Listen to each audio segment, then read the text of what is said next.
asalaamaaleykum wa rahmatullahi taala wa barakaatu suñu mbokku internet yi suñu mbokku téléspectateur yu TMS TV ñi ngi amet ci mbégte di ànd ak yéen seen émission petit matin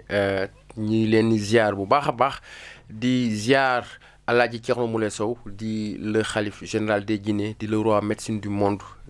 the king of the king di ziar ay waajuram di ziar bépp fans boo xam ni yaa ngi safo Alaaji Thierno Moule Sow mais également bépp fans boo xam ni yaa ngi ñuy suivre sur la TMS TV di télé bi nga xam ni moo feeñal li nëbbu làmboog njëriñ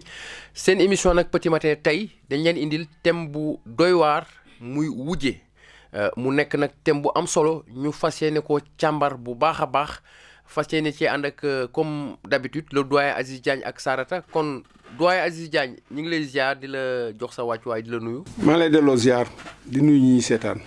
alors Chérif Aïdara Sarata ñu ngi lay ziar bu baax a baax. maa ngi laa ziar Moustapha Fall maa ngi lay ziar bu baax di la jox sa wàccuwaay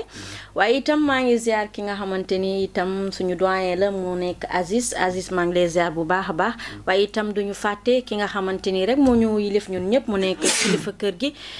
mu nekk Thierno Moule Sow nekk the king of the king waaye itam duñu fàtte nag suñu mbokk yi nga xamante ni ñoo nekk fii mooy suñu collègue de travail ñu nekkal fii ci la TMS TV waaye itam duñu fàtte suñu caméraman yu xarale yi macha allah mention spéciale à eux. alors ñu xuus ci thème bi alors Abdou Aziz Diagne thème bu yéeme mais bu am solo muy wujje gis nañ ni kër yu bëree bëri li ko tas mooy wujje gis nañ ni kër yu bëree bëri ñi nga xam ni dañu bokk benn deret toujours ci ay problème la ñuy dëkk te naam dafa mel ni bokk wërsëg la te bokk wërsëg ne defe naa ni ku nekk war nga mën a jël sa wërsëg bi nga xam ne moom la suñu yàlla suñu borom jagleel mais gis nañu c'est le contraire kër yu bëree bëri ñi ngi am ay problème ndax wujje loolu moom nan nga ñu ko mën a jàngalee Abdou Aziz Diagne. jërëjëf Moustapha wujje moom képp ku ko bañ dama da ngaa fiir ku fiir mooy bañ wujje damay fàttaliku benn woy Thione Seck bi mu woy doomu bàyyi bu lekk reer bi ba ma woy boobu nañ koy dégluwaat bu baax a baax a baax a baax parce que olof dañ ne gàccee biir néeg doomu ndey moo koy faj waaye gàccee pénc ma doomu baay moo koy faj defe naa bu ñu duggee ba ci biir dinañ ñëw bu baax ci thème bi Moustapha. alors Sarata yow jigéen nga alors gis nañ ni bu ñu waxee wujje jigéen ñi la ñu viser automatiquement directement muy ñaari soxna yi nga xam ni dañu bokk benn borom kër waaye mënuñu déggoo ci kàddu mënuñu déggoo ci jëf mu nekk ay problèmes yoo xam ni mi ngi tas kër yu bëree bëri. waaw Moustapha loolu dëgg la. ndaxte bu ñu xoolee ci côté social bi bu ñu xoolee maanaam suñu communauté bi mu nekk Sénégal daanaka wujje dafa nekk léegi li nga xamante ni problème la ndaxte jigéen ñi yëpp daanaka bëggatuñu wujje. lu tax mais xëy na am nañ seen motif am na ñi nga xamante ni dañuy fiir parce que dañuy ragal ñu jël seen jëkkër wala soit yeneen ak yeneen yi nga xamante ni motif la nit ki mën na koo bañ te fekk xamoo lan moo tax mu bañ ko amaana expérience tamit mën na koo ci pousser ba mu bañ wujj waaye am na ñi nga xamante ni itam ñoom dañuy bañ wujj rek comme ça parce que xëy na ñoom tamit bëgguñu partager en fait te wujje nekkul lu garaaw wujje daanaka bokk benn wërsëg la waaw loolu bokk benn wërsëg la ba tax ni nag yàlla mu jagle maanaam ngeen bokk benn jëkkër te loolu c'est pas méchant waaye tamit dinañ bàyyi ba ci kanam après ñu xuus. alors Abdou Aziz wujjee dem ba ci ku jigéen ki di tàngal diwlin di ko sotti moromu jigéenam bi maanaam soit aaw bi day soodee ñaareel bi wala ñaareel bi soodee aaw bi loolu nag Abdou Aziz nekk na lu doy waar. nee na wujje moom dara nekku ci ñoom ñii ñëpp dañuy wax ñoom jigéen ñi amul kenn ku ci bugg wujj bugguñ ko bugguñ bokk ci boobu moom lañ bañ sur tous les plans yow yaa ngi wax ay soode man damay wax liggéey yu bon yëpp jigéen ñoom ñoo koy def pour maanaam écarter seen wujju ñoo koy def pour nopp seen jëkkër xam nga nopp mooy lan mooy fexe ba liggéey sa jëkkër ba nga xam ne dootul gis sa wujju yow rek lay gis lu mu am jox la loolu nag bépp jigéen bu koy séyee xam ne sa fa ngay mujj du baax ëllëg parce que wujje dañ ko fi fekk suñ maam yi ak suñ papa yi daan ko def ci anam bu rafet da ngay gis koo xam ne day nàmpal doomu wujjam da ngay gis koo xam ne yaayam sax du ko wax yaay mais wujju yaayam lay wax yaay. am na kër yoo xam ne ni bu njëkk boo ñaan boo duggee ci biir kër gi doo xàmmee ni kii moo ko jur ak kële moom moo ko jur ñun dund nañu expérience bu mel noonu man mii di wax ak yow ci conditions yi laa yaroo man sama aaw papa moom laa yaroo moom presque moom laa doon wax yaay. du dëgg valeur yooyu nag dafa dëñ ba pare nag dina ñëw ci biir góor ñu bari nag ñooy tas seen sëy parce que góor ñu bari dañoo seytaane maanaam di fumiste di jaxase buñ buggee juboo sax boo wéetee ci kii wax boo demee ci kële wax boo koy def moom sa kër moom toujours ci tas lay dëkk du say jabar duñ juboo mukk. defe naa ni Abdoul Aziz Diagne wax na lu am solo soulevé na point bu am solo wax na wàllum liggéey waaye man au-delà de liggéey Sarata garaawul parce que xam nga liggéey sax mën nga liggéey mu jàpp mu bañ a jàpp mais ki mën a dem tàngal cin ba mu sens wala tàngal ndox sotti ko ki nga xam ni moom lay wujjeel mu ñàkk ci bakkanam wala mu paralysé ci ba ilaa yu mi diin alors que bu njëkk dañ daan gis suñu papa yi dañ daan am ñeenti soxna nekk ak ñoom ci kër gi ba ñu xëy ku nekk suul sa morom doo dégg benn coow mu mel ni wujje bu njëkk bokk wërsëg la woon waaye léegi am da koo lal parce que léegi ci kër gi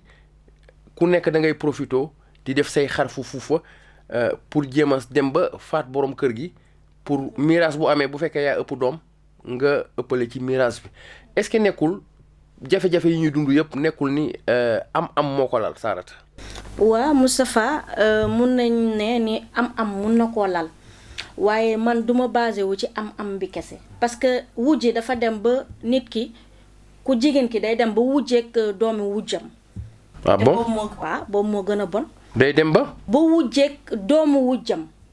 xanaa kay boobu moo gën a dee. lu waral loolu. mën nga ñu ci jox benn misaal. comme misaal mun naa ne sax benn exemple bi amoon yàggul dara xawma Sacré-Cœur mooy benn jigéen seen jabaru papa la kooku da xam naa histoire bi dafa yàgg xëy na histoire bi nu mu yàggee ba ñu dem ba ay jamono ku jigéen ki mooy seen jabaru papa jël kii bu tàng xawma diwlin bu tàng sotti ko doomu ñooñu noonu yëpp.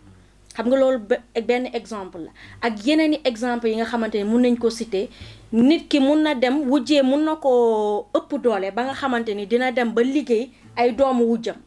mbaa mu yàq ay doomu wujjam mbaa mu dof loo leen loolu wujju boobu moo gën a yées wujju yi parce que gis nañ lu dul jeex mun naa ne itam am na wujju nu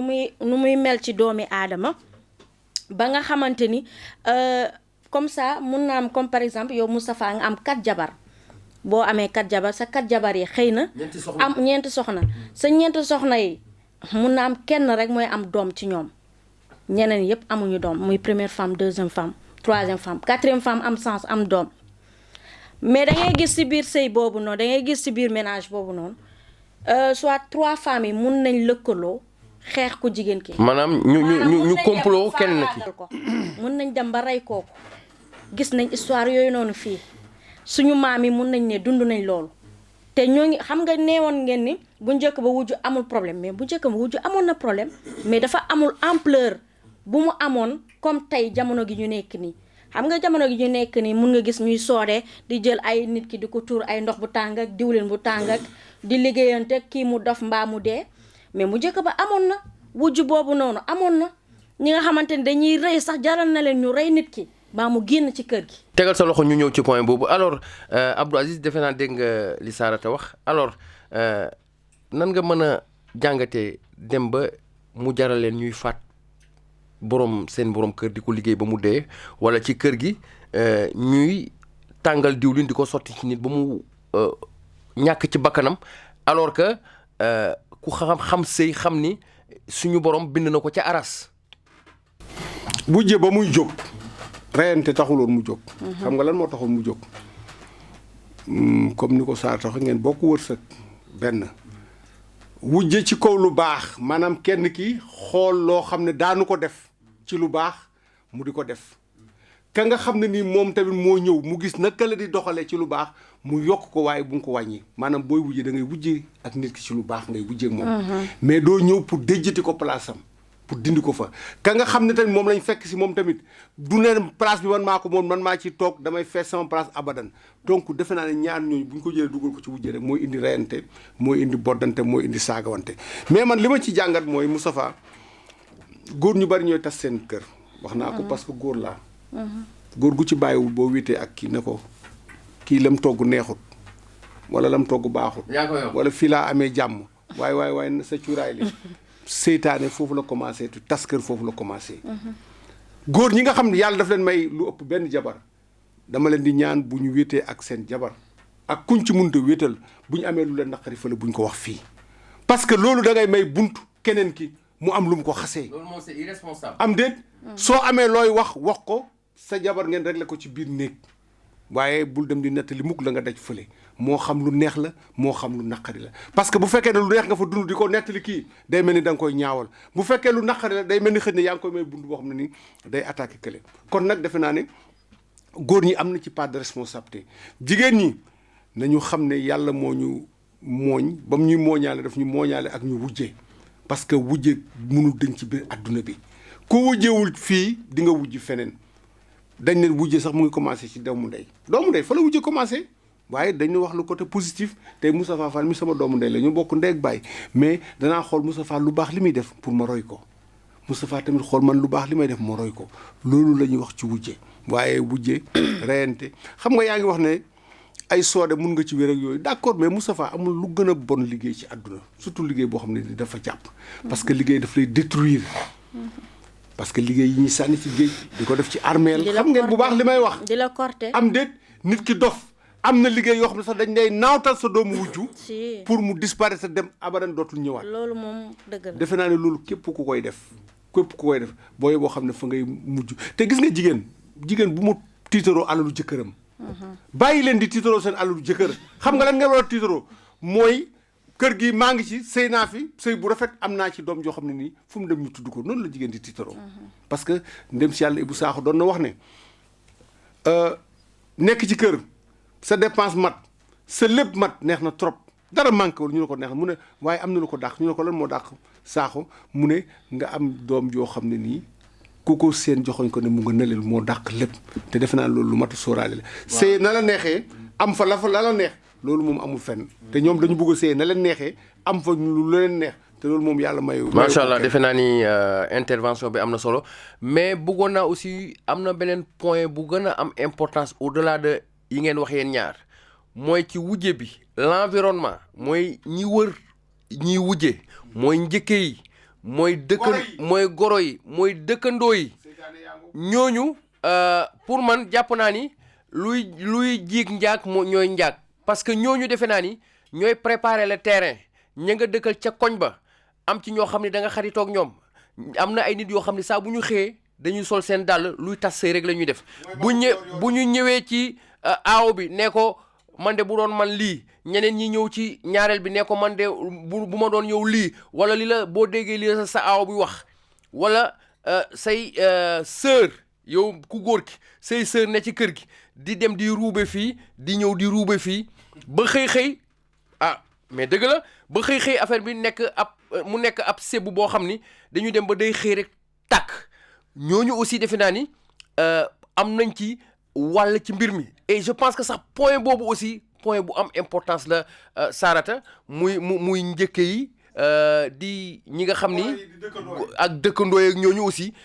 bokk nañ ci ñi nga xam ne aussi li gën a xañamal cere ji ñooñu ci lañ bokk. waaw loolu moom dama koy dëggal Moustapha parce que mun naa ne goro yi belle-sœur yi ak beau-frère yi itam dañ ciy impliqué xam nga waxoon nañ fi mariage divorce waaye bii comme que c'est particulier ci wàllum li nga xamante ni moo nekk wujje léegi ci loolu ñoom dafa mel ni wujje bi yemul képp ci entre les femmes maanaam soxna ku góor ki ay soxnam day dem ba répercuté ci ñi nga xamante ni mooy yaay gi wala rakku jëkkër gi wala ay frère am parce que ñoom tamit dañuy xool bu fekkente ni yàlla dafa jagleel benn jigéen ci biir kër moom mi nga xamante ni moom la jëkkëram gën a jox bopp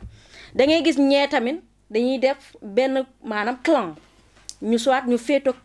première femme bi wala deuxième femme bu fekkee troisième am na fa wala quatrième am na fa ki nga xamante ni jëkkër gi kooku la gën a bëgg jox bopp. da ngay gis ñuy jéem te clan bu amee day tas ab kër te toujours problème ki lay dikk. dëgg la léegi ci biir loolu ñoom bu ñu nee dañuy xeex benn nit ci benn famille goro beeg ku góor keeg ku jigéen keeg ak ay sœuram frère am mais ñu xeex benn nit mais loolu problème ñëwul. tasul sëy wala tasul ñaari ay diggante. dëgg la donc nit ñi tamit mooy goro yeeg wujju peccor ak wujju nu ma tudd ak belle-sœur yi ak beau-frère yi dañu war a maandu ci biir sëy yi. moo tax maandu lu am solo la rawatina ci diggante borom kër ak soxnaam. te ma wax la lu ci gën a raw mooy co-épouse yi mooy wujju peccorgol da ngay gis benn famille wujju peccorgol dafa mel ni moom ak ki nga xamante ne moom la moom maanaam seen ñaari jëkkër yi ñoo bokk dafa mel ni ñoo bokk benn jëkkër da ngay gis concurrence ci biir kër ku góor ku jigéen ki di concurrencer keneen maanaam soit jëkkëru jabaru. maanaam ñaari jigéen ñi ku nekk di ko jaayante ci kër gi. di ko jaayante wala soit diw de lu mu am ci jëkkëram man il faut man tamit ma am loolu sama jëkkër amaana yow sa jëkkër am bu mu am. keneen ki jëkkëram amam moo ko gën a ëpp. dëgg la loolu yëpp day indi ay. point bu am solo daañu ci dellusiwaat léegi Abdou Aziz defe naa dégg nga li Sarata wax laal na point bu am solo également mooy surtout wujju peccorgo yi ñaar yi nga xam ni seen jëkkër yi ñu ngi bokk ci kër nekk ci kër gi bokk ndey ak baay mais ñaar ñu jigéen ñi aussi ku nekk yaa ngi indi concurrence ci biir kër gi indi tendance. wujju peccorgo wujju yëpp pour man wujju rek la. waaw du dëgg. mais bu fekkee da ngeen di wujjee. te yéen ngeen def nii mel ni mburoog soow. seen diggante ngeen bañ ci xëjal kenn du ci dugg ba di ci wax lu ñaaw. am déet. parce que bu fekkee da ngay wujjee nit jógee ci àll ba moo xam njëkke la moo xam goro la moo xam dëkkandoor la ñëw wéet ak yow naan la sa wujj ba day keroog maa ngi ko dégg ba muy dem marché mu di la tudd di wax ne keroog vraiment ba nga toggee kenn añut. wala sa reer ba dafa sax xorom. bu fekkee moment boobu yow nit ku am xel nga. da nga koy freiné ne ko suma digganteeg diw sa yoon nekk ci dugalu ma ne ci kooku sama rakk la wala sama mag la yàlla moo ñu boole ci benn kër soo ko defee benn yoon ñaari yoon dootul ñëw tumug di la jaxaseeg sa wujj waaye nag ku tàllal sa nopp ñu wax la loo xam ne ëllëg si boo xoolee sa wujj da nga koy def noonu kon nag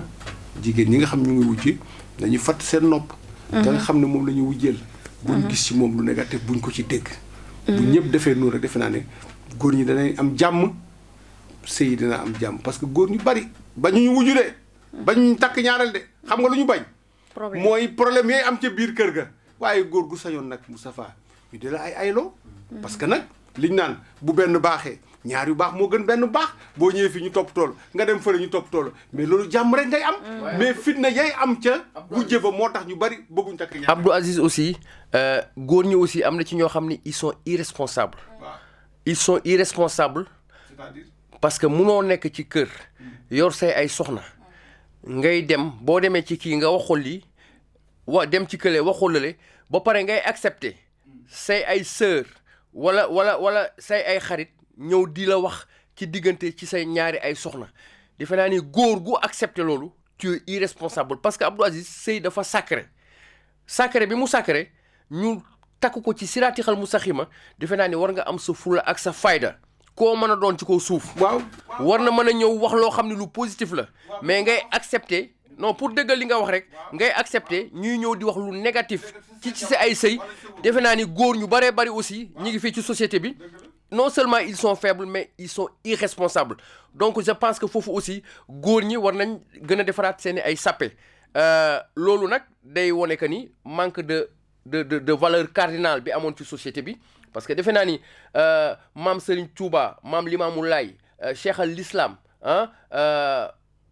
Maodo Malick Tiwaawoon ak suñu sëriñ si yu baax yi defe naa ni valeurs yi ñu fi bàyyi woon yooyu moo xaw a sooxe ci société bi te defe naa ni yooyu dafa nekkoon ay repères yu am solo bu fekkoon ni nit ñi ngi tegu ci repères yooyu ba léegi kon defe naa ni tey problème du am ci wàllum sëyu wujje yi rawatina ba ñuy gis comme ni ko Abdou Aziz waxee nga dem di liggéey nit muy dof wala muy dee wala nga dem di tàngal diwlin di ko soode loolu dafa yéeme. dafa yéeme moom macha allah waaye nag li ma mën a wax que ni mooy li nga waxoon sànq dama koy déggal nee nga irresponsable ndax góor da nga war a responsable am na ñi nga xamante ne ñu ngi leen di takk suuf parce que dañuy ragal seen jabar ndax te xam leen seen jabar ndax fiiraange moo tax ñamewuñu takk seen maanaam takk deuxième femme wala troisième femme wala quatrième femme pour seen jabar première femme bañ koo yëg loolu mooy c'est pas normal góor da nga war a jël say matuwaay góor kenn warul nangu jigéen di ko diriger wala keneen di ko diriger moom dafa war a àndal ak sagom àndal ak responsabilité ndaxte nit foog naa ni moom boo nekkee góor te nga nekk jullit tu as droit à avoir 4 femmes kon nag lépp looy def lépp looy def danga ko war a def avec responsabilité. nga ne góor boo nekkee jullit am nga droit ba ñeent loolu l'islam moo ko wax.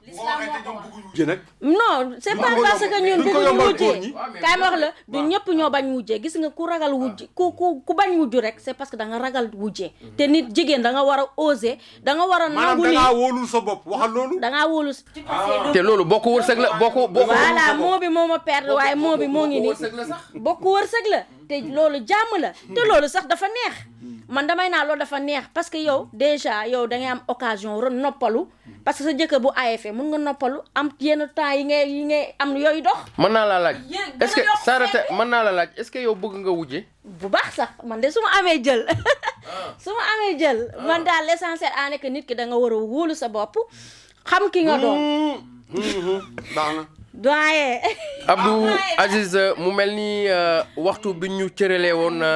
presque benn simili moo ci des alors ma bàyyi la rek nga tàggoo parce que vraiment amoon nañ mbégte am contenté ànd ak yéen ci plateau bi nga xam ni mooy wujje mu nekkoon émission bu am solo ñu ciy profité nag di nuyu le khalife général Alaaji Thierno Moule Sow xam naa ni sax ci fan yi di ñëw ci émission Petit Matin yi du ñàkk ñu invité ko fi mu joxe ci xalaatam parce que moom comme dimension am c'est international et puis il est écouté partout dans le monde xalaatam aussi ci waxtaan yu mel nii day am solo kon sëriñ bi ñu ngi lay ziar alors di la wax ni sa lettre invitation yaa ngi ñuy suivre ñi ngi lay xaar ci plateau bi ci thème de société yi nga xam ne ñu ngi koy indi bëgg nañ ci sa xalaat parce que sa xalaat dafa am solo te àdduna bi yëpp ñoo lay déglu kon Abdou Aziz mu mel ni waxtu bi ñu cëralee woon jeex na ñu bàyyi la rek nga tàggoo. xam naa ne daal toog ci sa chaise bu nooy di wëndeelu. ñu lay waroon pom ngay wax climatiseur yi taal la